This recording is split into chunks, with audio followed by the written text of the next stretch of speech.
موفق ترین انسان های دنیا یک وجه مشترک داشتند. آنها زودتر از دیگران تسلیم نشدند. هیچ کدام با زندگی کامل، شرایط عالی و یا مسیر هموار شروع نکردند. همه ایشان از نقطه آغاز کردند که پر از تردید، ترس و شکست. ایلان ماسک بارها ورشکسته شد. شرکت‌هایش تا مرز نابودی رفتند، اما او ادامه داد و امروز آینده را می‌سازد.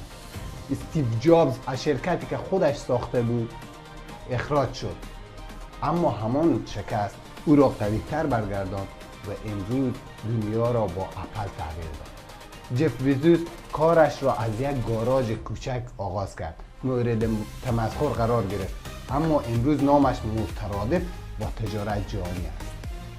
این آدم ها نابغه‌تر از تو نبودند، فقط صبورتر، جسورتر و پایدارتر بودند. اگر امروز راحت سخت‌تر است، بدان در مسیر درستی قرار داری و موفقیت از دل راحتی به دست نمی آید. ادامه بده، شاید نام بعدی در این فهرست نام تو باشد.